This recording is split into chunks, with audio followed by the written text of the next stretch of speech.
Students, I wanted to go ahead and talk through the DNA mutations lab notes in case you need a review from class or in case you missed class and weren't able to get the notes. So here we go. All right, to begin, when we are talking about DNA, DNA follows something called the central dogma of biology. And what the central dogma essentially says is that we go from DNA to RNA to a protein, or in other words, the traits that you have.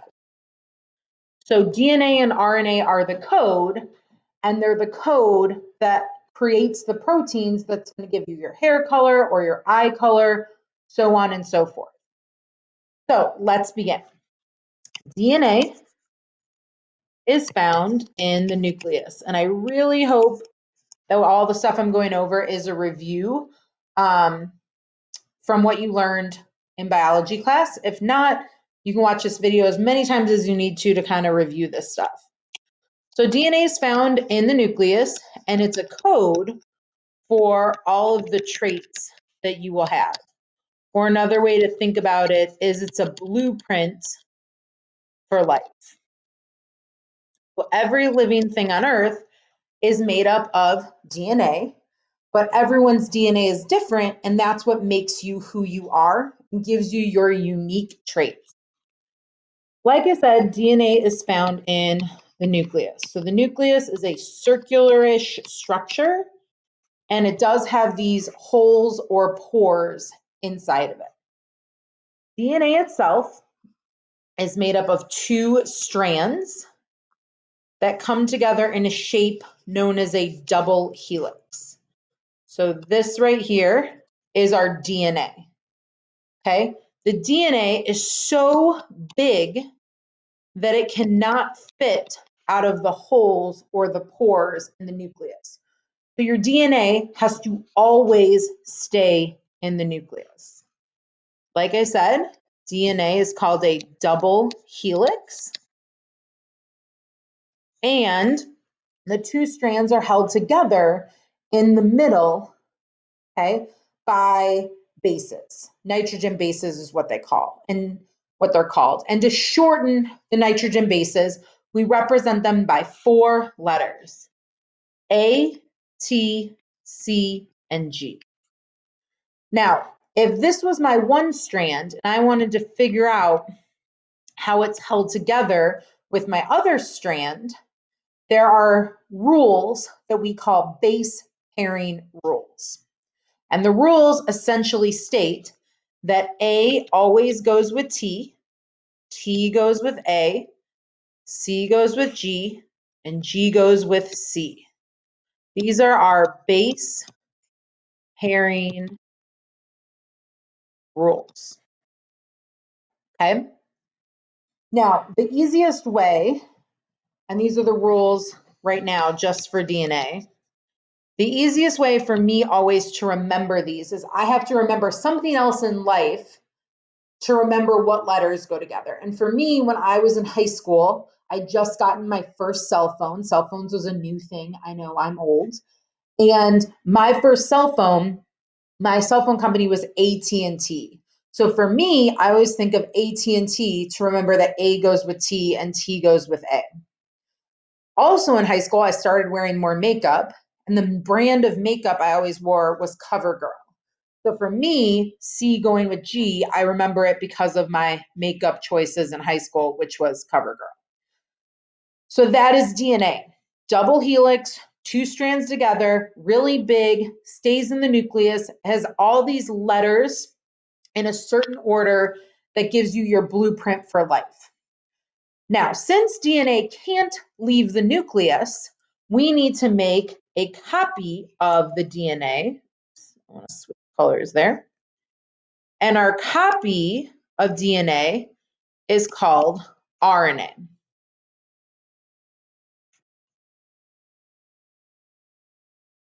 Now, RNA is a single helix. So it is much smaller. And it is so small that it can actually fit out of the pores or the holes in the nucleus. Okay? And that is because it is called a single helix, one twisted strand instead of two.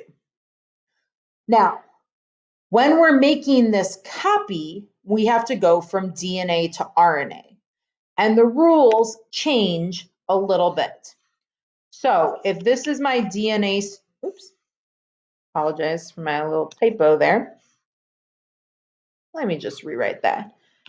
If this is my DNA strand, and I had A, T, G, and C, and I was going to transfer that into RNA,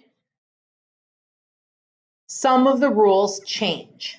Now, I just said every time you see an A, think about T, AT&T phone company. However, there are no T's in RNA. That is one of the weird rules. There are no T's. Instead, we replace it with the letter U. U stands for the word uracil. So A goes with U. So I always thought of it like if I was going down the hallway and I saw a friend and I shouted out, AU. So A goes with U. Now, if I see a T in DNA, it still pairs with an A in RNA. And then G and C kind of just stay the same. Getting practice with going from DNA to RNA is a skill, and you might have to practice it over and over and over and over again to have it make sense. And that's just something that comes with practice and comes with time. All right, so we have our DNA, we made a copy of it. Now we have a strand of RNA that leaves the nucleus. The next step is, after we leave the nucleus, we are going to go to a structure called the ribosome. The ribosome is where proteins are made. Sorry, I don't know why my writing sometimes is so silly on this.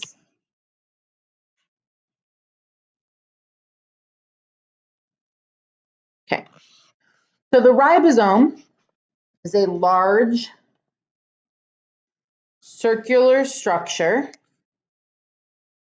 Actually, it's kind of two circles together. It's made out of proteins itself. And our RNA is going to go in to the ribosome. And it's going to be read by the ribosome. So there's our, actually let me rewrite that and make it more helical.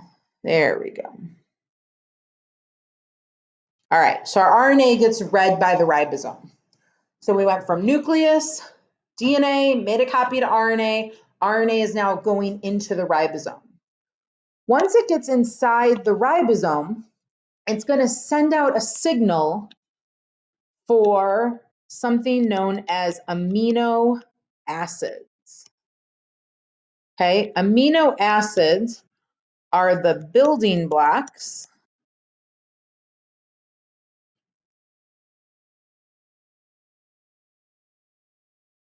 of protein.